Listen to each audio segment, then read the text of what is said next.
UDPS vivant. UDPS vivant. UDPS vivant.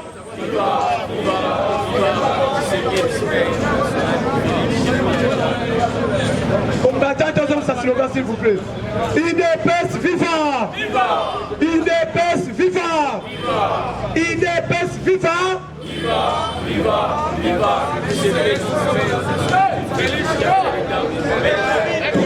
Chers combattants, bonjour à tous.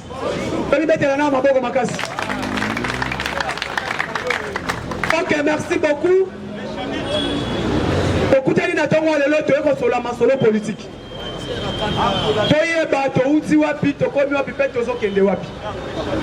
Le vraiment n'a pas sa actualité.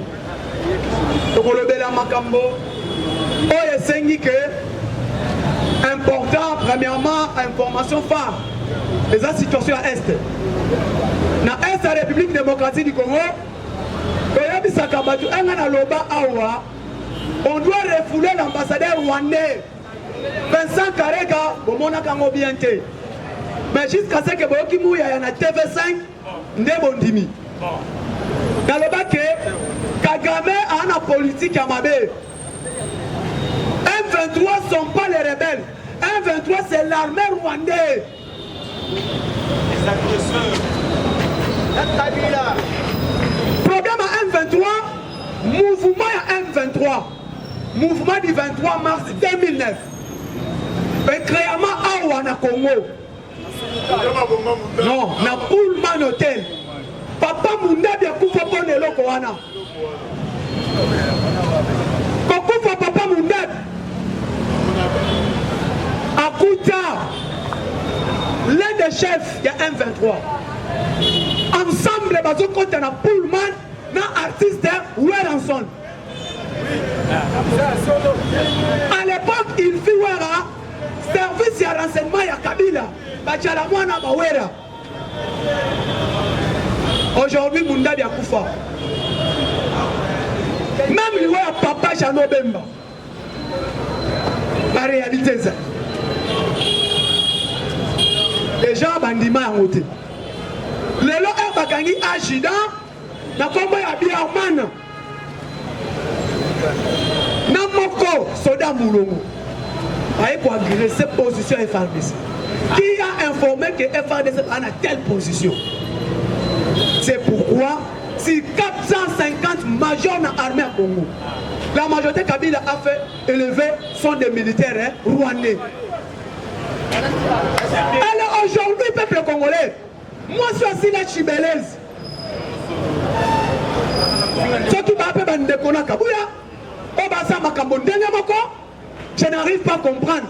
Moi je suis assis là, Chibelez. Aïe, que Kabila a zonga pouvoir. Eh ben maman n'a vu sur Est. Ceux qui vont dire qu'à Foufoute, vous acceptez ça et vous acclamez. Forcez au abomi armé à Congo.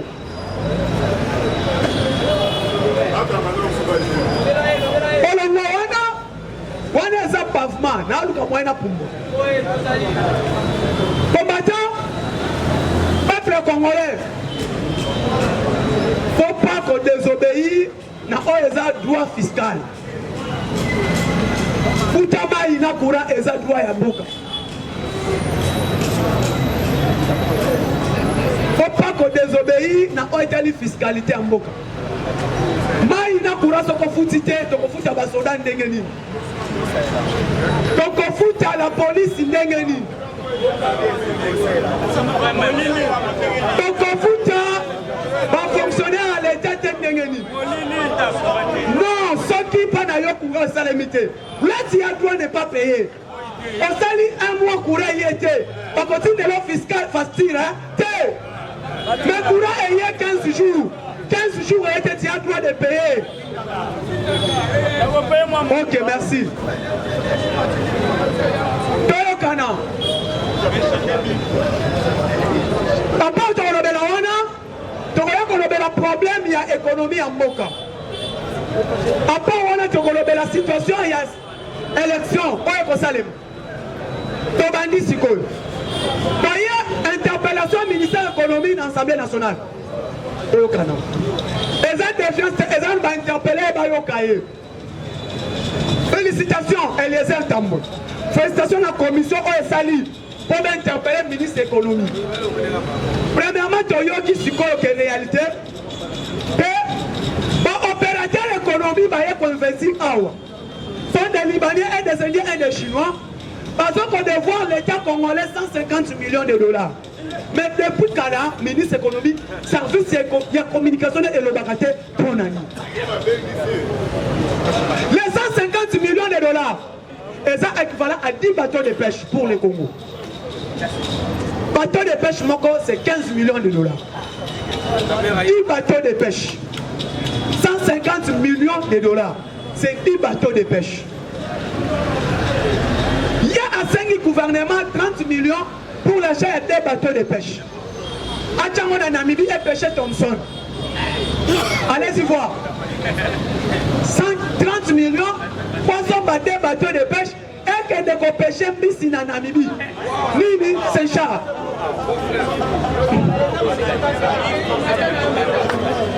Tozoya. Moment oyo, situation dans le Congo. IDPS viva. IDPS viva. Fatime. Fatime. Fatime. Et des pères et des mères. Situation de Zanayango. Et ce peuple congolais, il faut qu'on soit totalement indépendance économique. L'État congolais, il faut appeler ce peuple congolais indépendance économique.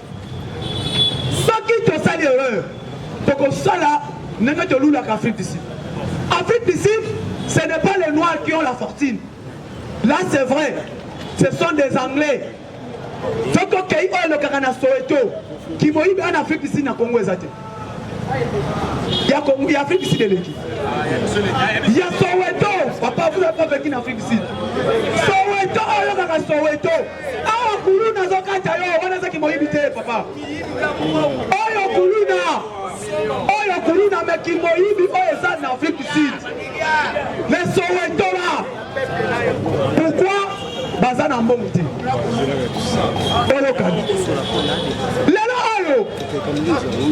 Pour interpeller le ministère de l'économie. Mais ce n'est pas ça. Fachazo nous comme investisseur Baya. Ils vont signer un contrat avec qui? On peut savoir la réponse. Les investisseurs vont signer un contrat au Baye. Parce que vont signer un contrat pour investir dans le Congo. Because of formulaire banani. Nani akende.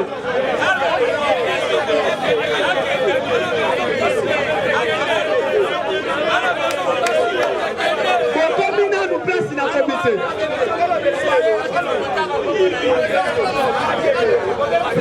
IDPS FIFA.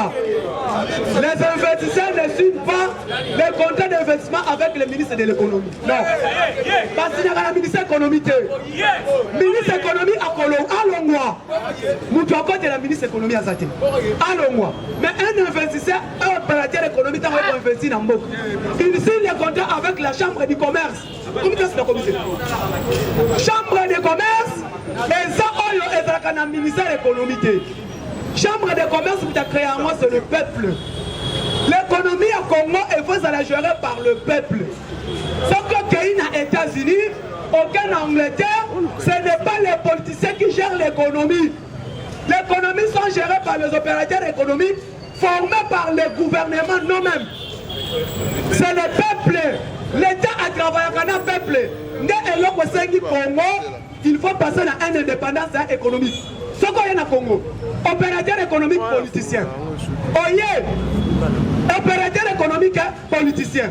Oye, il y a beaucoup de politiciens, il y a beaucoup de gérer nyonso. Akoyi ba tengeni.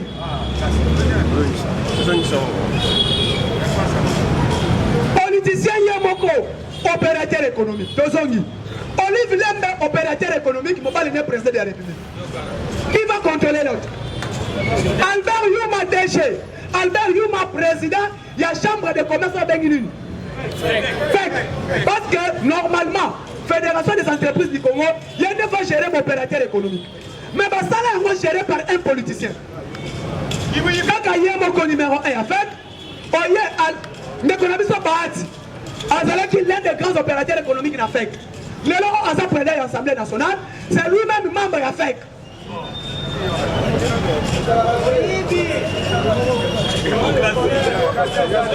Voilà la démocratie. Tant on a dit que le Congolais doit prendre l'indépendance économique. C'est un bien un baillard qui va signer contrat. Peut-être cela. Qui avait géré contrat au Bendia va signer dans l'État congolais, va signer en Nanani. Nanani.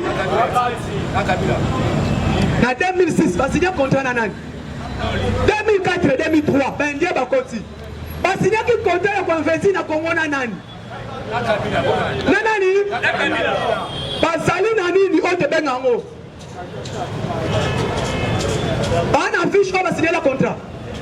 Parce que quand vous signez un contrat avec l'État, l'État fixe les droits des salaires. Ayebi Soboy, Moussala Oyo, Oye Kosala Namboka Nanga. Oye comme opérateur économique, Oye pour investir dans Namboka Nanga. Premièrement d'abord, droit des salaires. Au Kofutia Congolais, autant. Heure de travail, Moussala comme de 8h et Kosila 16h. Tant qu'on est ici 16h15 minutes, tu as droit de payer heure supplémentaire pour travailler à Ouan.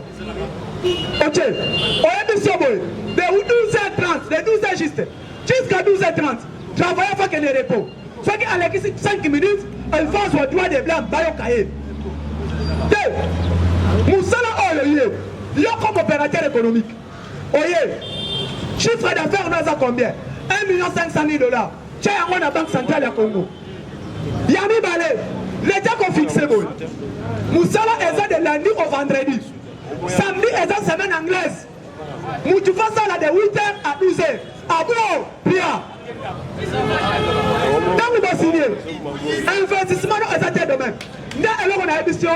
Contrat on va signer quand on a. Premier ministre Chimiste. Antoine Chimiste. Jean Garçon. Mais comment? Il est pas FIFA. Il est pas FIFA. Fatima. Toye. Toye c'est un ministre des Affaires étrangères. Toye c'est un maman n'habite Tumbaza. Tumbaza. Ah où t'as qui pour ministre? Il y a Affaires étrangères à IDPS. Ati qui va bager un ministère des Affaires étrangères. Moutouka carburant Zalagate. Prime et Zalagate. Mais l'Itungula y est. Azongi Signons, pas prime, salaire, nuance. Ce qu'un affaire étrangère, parce qu'à 1000. Faites une fête. Faut mettre les gens tout le monde ah, donc qui? Mais il était de lui. Il était de lui. Au moins, il y a un blague. Non. Excusez, je n'étais pas injurié, j'étais qualifié comme étant imbécile et connard. Il était vivant. Parce que nous allons imbécile et connard. Pourquoi je l'ai dit? Un jour, Jésus a dit ceci, il allait dire à ces renards, à roi Hérode renard. Ce n'était pas une injure, mais une qualification. Parce que Hérode était renard. Comme moi, si je dis tu es imbécile et connard. C'est comme politique d'Abisso. Chaque matin, lorsque nous venons, nous quittons nos maisons, nos foyers, nos familles. Pas pour rien. Ne pas venir s'aventurer. Mais Tozoya, parce que tu as dit que Nambo Kanabiso, c'est nous qui allons sauver cette nation. Il est pas vivant. Combattez Zayo et Zanga. Autre sauver le président Félix. Parce que tous les présidents Félix, rien que des voleurs et des vautours. Il y a un président décidé de les chasser, mais prendre des personnes. Donc, je dirais l'homme qu'il faut à la place. Batoba, comme on a grandeur n'a été. Président à qui a Russie à l'époque. Journaliste Russie à ça l'intervalle au but. C'est pour la première fois de voir le président Poutine en train de rigoler devant un président africain qui a fait qu'il en est au pouvoir. Mettez le Fatima Bon Matas.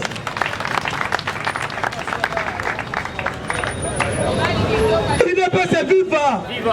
Alors, c'est pour la première fois. Quand Fatih demandait à Poutine à l'époque de réintégrer le G7, il ne peut se vivre. Le président de la République, il est allé à Rome. Et pas Papa suite qui n'a dit que le chef de l'État. Le protocole à Vatican, il ne peut pas bien la sanité. Natiki qui tourne pas à ça dans la photo à moi la moto va qui na est. Cela veut dire que ça on a réglé à mon canama paix. Il ne peut se vivre. C'est pour cela, vous avez vu, je vous dis un truc. Tous les gens du FCC, on ne joue pas avec les pouvoirs. Les pouvoirs, ça s'arrache. Les pouvoirs, ça se mérite. Parce qu'on nous a tués pendant 37 ans. Et aujourd'hui, nous sommes au pouvoir. Nous sommes censés aider le président de la République. Et nous allons les combattre jusqu'aux dernières énergies. Il ne peut se vivre. Nous demandons au président de la République de remanier et puis de chasser ma ministre qui est venu la carte du gouvernement. Et il y a quelques députés qui veulent protéger les ministres de l'économie. Parce que le ministre a invité le carte du Parlement. Il ne peut se vivre. Je dis et je vous remercie. Notre numéro c'est plus 243 84 132 09. Président José, président José.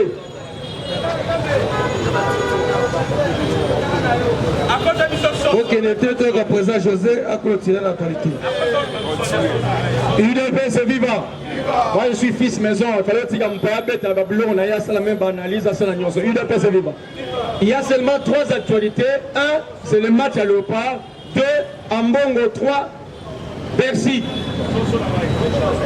Pour le Léopard, Congolais Nyon sont les lots, il faut se péler pour Namboka na yo. Mais si on se pélit, c'est pour ça que Congolais ont été comprendre. Aujourd'hui, la RDC coûte que coûte. Maroc, que ce soit chez toi ou à l'extérieur, tu seras battu. UDPS c'est vivant. Nous, c'est avec Dieu.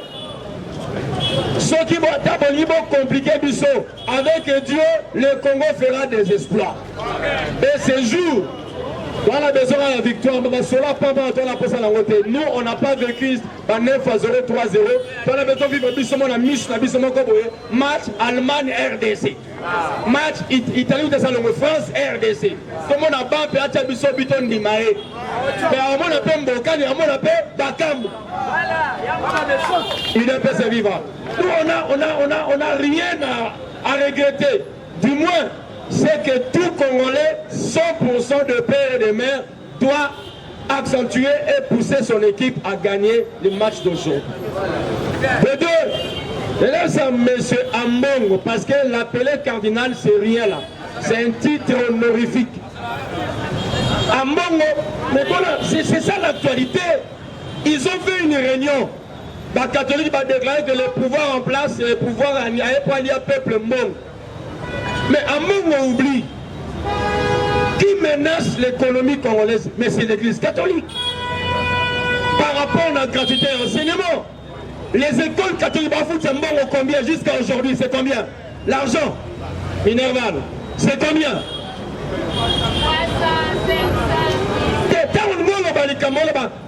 Mais le président est entouré de vautours. Le président devait seulement être entouré de vautours. Et Ali prophétie à le grand prophète congolais Etienne Ouamoulumba. Je mettrai mon doigt dans le miel. Et je ferai sortir mon doigt et je ferai maintenant descendre une goutte de miel. Vous verrez la goutte de miel et les fourmis et les mouches, parce que c'est le miel. Le miel, c'est la richesse congolaise. Tous les voleurs viennent seulement au Congo. Et notre gouvernement, chose curieuse, Bambouarios, laissez-nous tranquilles. Car un ministre de l'économie, tout le monde a un ministre sectoriel, tout le monde a le premier ministre. Il doit déposer sa démission. Et que le gouvernement s'en aille. Ce sont des fouteurs, ce sont des foutards. Ils n'ont rien fait. Donc, ce Sony, Samaloukonde démissionne. Laissez-nous tranquilles. Cas par cas. Parce que dans le cas par cas, nous savons comment est-ce que les gens sont venus de Katanga, parce que nombreux en famille, plus de 200 personnes dans le gouvernement, dans la primature, pour ne rien faire. Ils sont venus seulement pour voler, voler, voler. Le présent, quant à vous, chief, les garants de la nation, prends courage, prends les taureaux avec ses corps. Pour la yango na mosili utakolongola yo mpe aza te naozonga na maison Bercy parce que maison Bercy apesi biso sondage moko boye nateso bolandi yango Félix 28%, Fayoulou Nassé premier c'est Katumbi avec 43%. La maison Bercy, c'est votre sondage et ça qui toque. Katumbi aura toujours de l'avantage et pas Félix Naoué Taliban Dakar. C'est ça le vrai sondage. Félix n'est pas un pêcheur de poissons. Félix n'est pas un danseur, il y a musique. Félix est au milieu parce qu'il a Sangui, c'est pas un pêcheur, n'a pas danseur. Félix, c'est un politicien diplomate. Il n'a rien à faire avec la danse Zonga Simakene Liboso, balancer le micro. Il n'a rien à faire avec le Ndakala. C'est parce que vous parlez de Moïse. Il a quel programme? Moïse a deux programmes. Programme de la pêche et programme de football. Mais vous n'avez pas tous les États-Unis. Qu'est-ce que tu feras? Les États-Unis, tu vas balancer les trois candidats. Ils donnent la réponse. Moi, lorsque je prenais le pouvoir, je vais amener au Congo des stades aux normes internationales. Donc, président, on tient sur un stade de normes internationales. Normes internationales, à Célébillon la Katanga, avec 4 carreaux. Un carré en face, là, un carré monsieur diagonale. Donc, les stades peuvent avoir 4 poteaux. 2 poteaux normaux, 2 poteaux fantaisistes. Il doit pas se vivre. Mais l'autre, il a déjà démissionné. Est-ce qu'on joue quelque chose? Parce que sur le terrain, Félix les a tous éliminés. Et bon, il y a une élection, donc il est quel candidat aujourd'hui, Congolais, soyez francs. Tous à la franc, franc avec nous-mêmes Congolais. Qui va battre Félix aux élections? Qui? Autant que comment d'ailleurs, Nani? On a vu le moyen de la FCC. Pour ça, maintenant, élection, oui, Kabila Songa. Kabila Songa. Élection Félix Kabila. Kabila bat Félix. La Congo. Ah, le Kinshasa. Congo Kinshasa parce qu'il y a Congo Brazzaville. Kabila ira gagner au Congo Brazzaville tant Moussous. Mais on a Congo Kinshasa. Élection Kabila Félix, Kabila bat Félix. C'est le Congo. Pourquoi tu as la bille? Bon, tu as le Kabila non. Maman Olive. Maman sociale, ailleurs, élection de Félix, abattre Félix.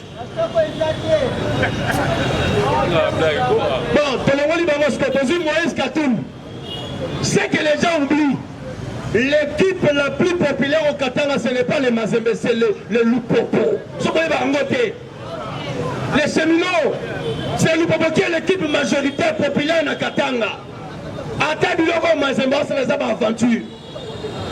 Nani ça comme Katanga? Nakatanga. Moïse a fallu Nakatanga. Mais je vous dis, il n'a rien fait Nakatanga.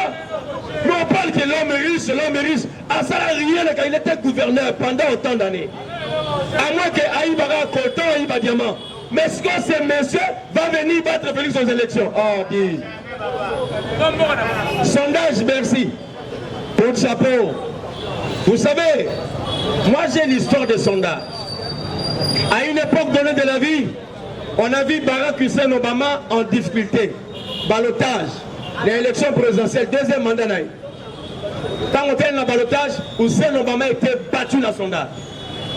Mais il devait avoir un coup pour que Hussein Obama réussisse et que le sondage soit garanti dans l'Italie par pourcentage. Le coup, c'était l'annulation physique de M. Ben Laden et d'après ses vivants. Et du coup, Oussama Ben Laden tué, Barack Hussein Obama reprend et sort président des États-Unis.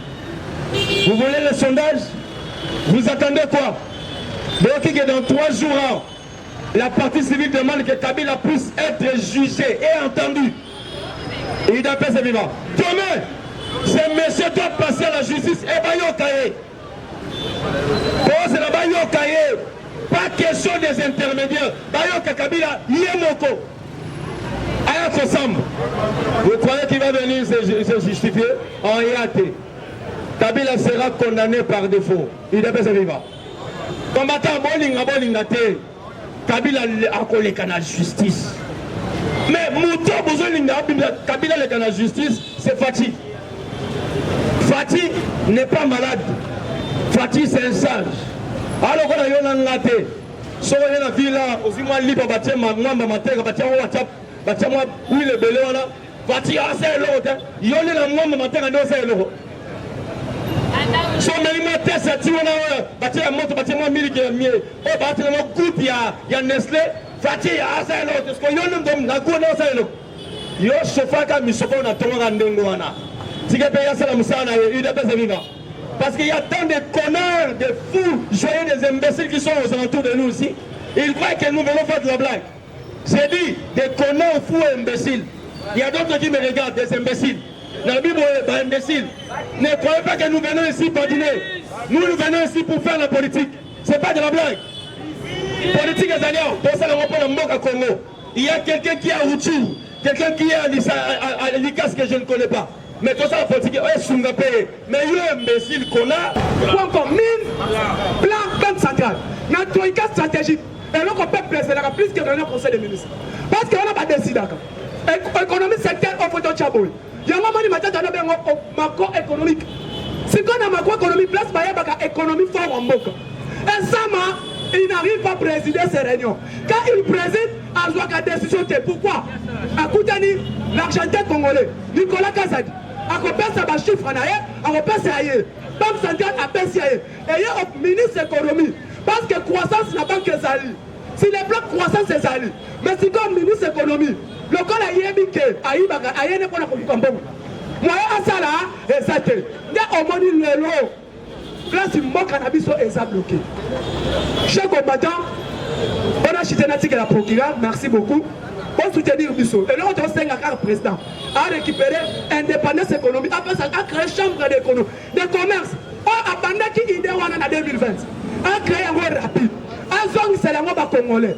Nous sommes encore congolais. Pour gérer l'économie, il y a moka. D'ailleurs, nous avons des papas qui sont papa même Majano. Tout, au moins l'économie, on a une stabilité. Maintenant, nous avons la stabilité de la Banque centrale. Mais on n'a pas le pouvoir. Le jour où nous serons encore combattus par ces Indiens et les Libanais, parce que c'est eux-mêmes qui ont peine la fortune en Bokanabiso. L'économie, c'est la Bokanabiso.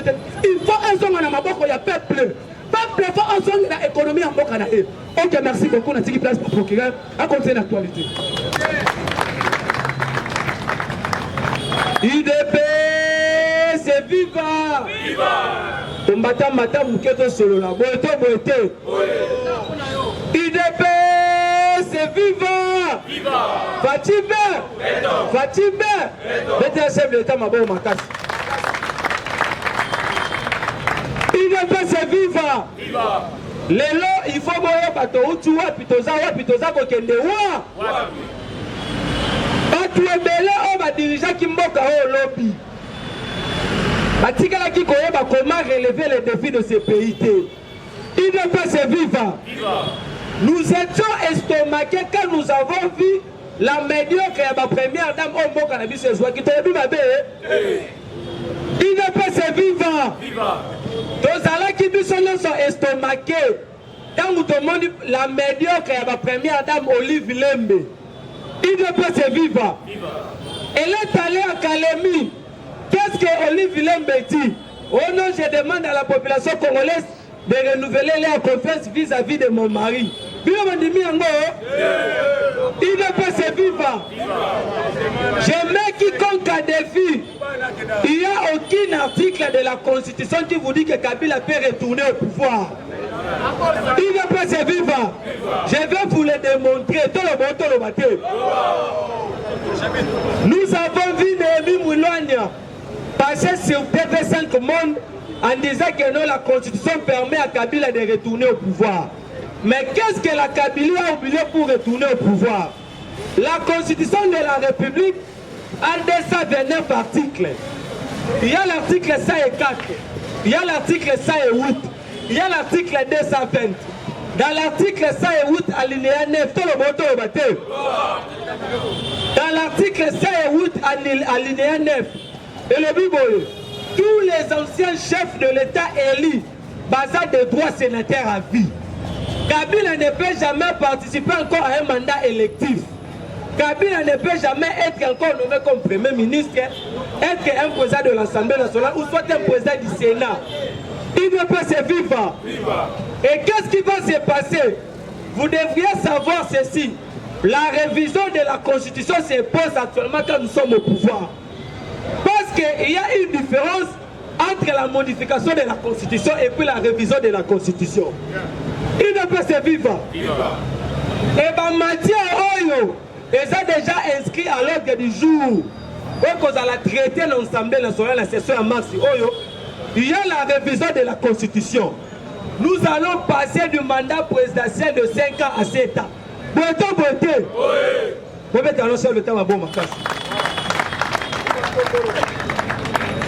peut se vivre.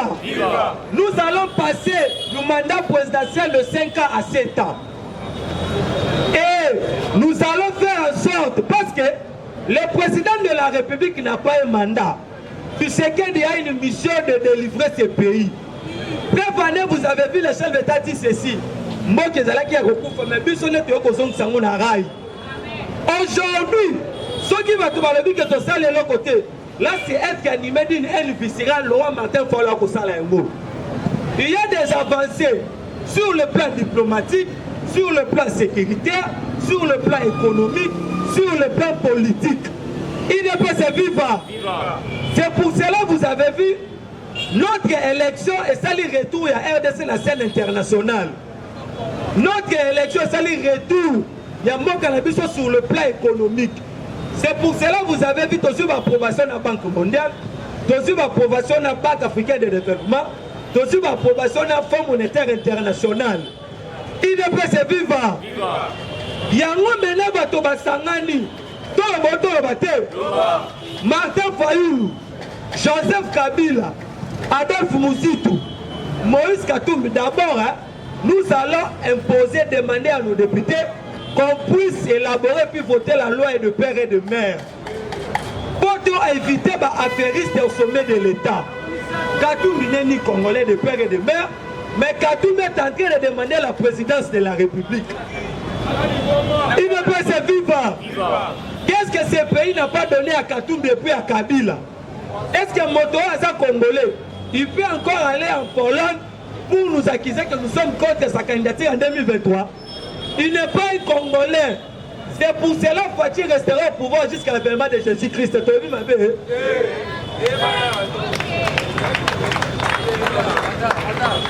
Il ne peut se vivre. Le rôle d'un parti politique, c'est de conquérir le pouvoir, de les exercer et puis de les conserver le plus longtemps possible. C'est notre droit le plus légitime. C'est pour cela, fini avec les étrangers au sommet de l'État. Il faut protéger la présidence de la République, protéger les 5 ministères régaliens du gouvernement, et puis les postes stratégiques, protéger les hauts postes de notre armée, puis de la police, et puis avoir service de sécurité. C'est pour cela, vous avez vu, Martin Fayulu est allé demander un dialogue à l'Union africaine. Ils sont contre les élections en 2023. Parce que j'aimais quiconque a défi.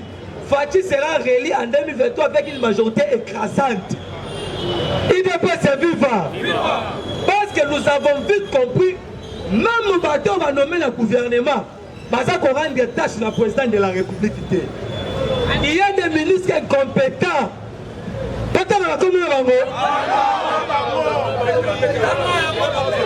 ne peut se vivre. Il y a des ministres incompétents. Nous avons le tout premier ministre incompétent qui a prouvé son incompétence notoire. Jean-Marie Kalumba, le ministre de l'économie. Je vous dis ceci, le chef de l'État engage le pays d'une manière officielle, mais c'est le gouvernement qui gère le pays au quotidien. Aujourd'hui, s'il y a avec les hausses à prix d'arrêt alimentaires, il faut que les députés interpellent les membres du gouvernement. Parce que le gouvernement, c'est l'émanation du Parlement. Il ne peut se vivre. Le ministre de l'économie a conçu d'abord la population en décembre. S'il était sincère de lui-même, il allait démissionner depuis longtemps. Il ne peut se vivre. Le deuxième ministre, parce que nous avons dit que le premier ministre a gêné, Mais Samba Lukonde ne fait rien actuellement.